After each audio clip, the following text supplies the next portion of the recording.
Okay, obviously my name is Trevor Salter. I'm the director and owner of Salter Builders Limited, and we're currently down here at Ajax Ave, where we're building our 4 townhouses here. Been building for well over 20 years now, full time, so yeah, it's obviously a big part of my life. Certainly had a lot of tools, and always looking for new tools to make the job easier. So obviously the hand saws, there's several different types. A lot of the ones I have are actually some of the original models. You probably can't even get these now, but that is obviously a testament to their longevity and how long they last, and as long as you look after them. Like any saw, you don't go cutting nails.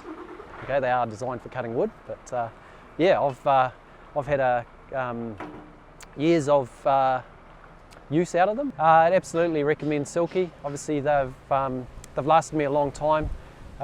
They basically perform a job that I can't get out of any other tools that I can find on the market, and yeah, the blades last a long time, very clean cut, easy to use once you get used to the cutting technique, so absolutely recommend Silky.